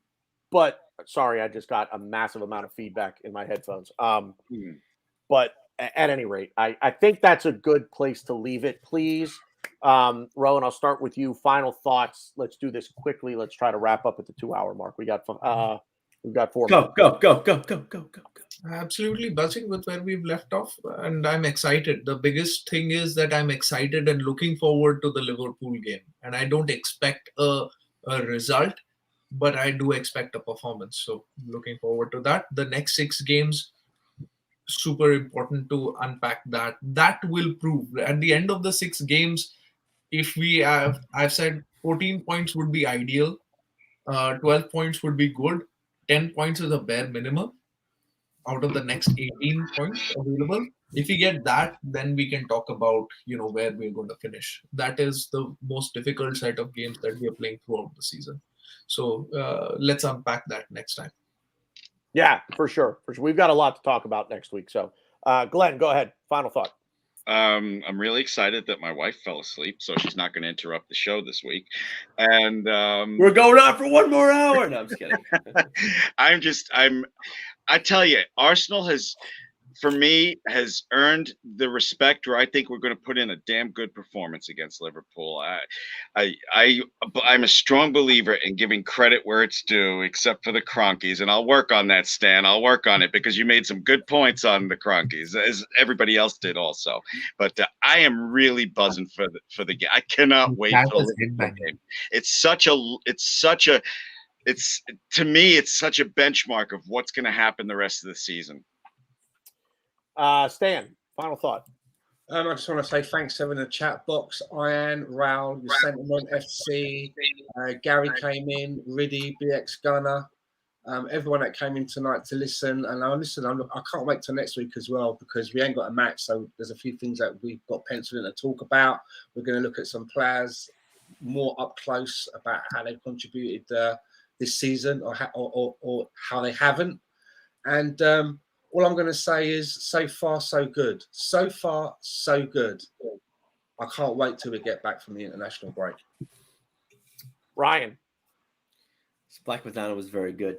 You're loaded. No, I'm not. I just want to give two shout outs to two players that I'm actually one player I'm not surprised. I don't know how we didn't even utter his name. Ainsley Maitland-Niles, to me, man of the match against Watford. Insane, amazing, love it. He could play defensive. He could dribble the ball into the 18. He had a couple really good passes, which I know his passing is probably his weak point. But I'm excited. I'm very excited to see him grow as a center midfielder for us because I think he could do really good things, and I think we're perfect for him, and I think he fits our system perfectly. And yeah, I can't wait to see him play more. And shout out to Miguel Aziz. He scored a goal for Portsmouth, and it was a nice goal. And I want him to be really good because I think he could be really good for us, and I think he could help us out in the center midfield position. And yeah, that's it. Sorry, that's it. You're drunk. No, I'm not. I'm really not. I just want to shout out Amen and Aziz. Oh my! What are you, a Quaker, BG? When I came on, you said, "Glenn, are you high?" Now you're saying, "Ryan, are you drunk?" Right? What the fuck? Look, we did something wrong here. I had 3 beers and I'm a fucking alcoholic all of a sudden. Jesus Christ! Whoa! You're not. I didn't say that. No, you're a drunk. Alcoholics. I'm not though. Alcoholics go to meetings. Meetings are for quitters, and you ain't no quitter. At least you better not be. No, I'm not drunk. Anyway. Your name's Ryan McSomething. We expect you to be a little drunk. Mix something. A couple of things here, real quick. My final word. I'll try to get it in quick. We partnered with Zeus Beard Products here at BG Media. Please go to zeusbeard.com if you have a beard. Great beard care products: shampoo, conditioner, brushes, combs, oils, lotion, everything you need to keep your beard nice and clean. You can use the code BGZeus at checkout. You'll get free shipping as well as 20% off your order with Zeus Beard Company. I like the lime verbena scented. You should perhaps send that code off to Josh as well. Yeah, exactly. Yeah, who knows? So definitely check out ZeusBeard.com. Use the code BGZeus at checkout. You will get 20% off plus free shipping on your order. Also, if you have a furry friend, which I hope all of you do, packleashes.com. We've partnered with them as well. Great products made in Denver, Colorado, here in the United States. Collars, leashes, harnesses for your dog. So make sure you check them out. You can use the code BGPACK at checkout. You'll get 20% off your order there. Again, great products made right here in the United States. Shipping is very quick. All 3 of mine have their pack collars on, and we all have pack leashes as well there. So be sure to check out a couple of our show sponsors. And that is it. I want to thank the fellas here because it has been an absolute blast tonight. This was a lot of fun, gentlemen. Thank you, Glenn. Welcome back. We're so glad. I'm so glad to be back. Thank you for all your support. And Glenn, if you can, your head off real quick, Glenn, if you can stick around until the show is over, hang here with us real quick? Yeah, I got a minute. My daughter's bugging me because I have to take her somewhere tomorrow night, but to another concert in Pennsylvania. But yeah, I can stick around for a minute. Give us a minute after the show. Everybody in the chat, as Stan said, thank you all very much, guys. It's been an absolute blast. Obviously, we don't do this without everybody in the chat. I don't do this without the support and the help of these four gentlemen right here. It's been a blast, guys. Thank you all very much. We will see you next week. It's been good footy talk. We'll see you out there.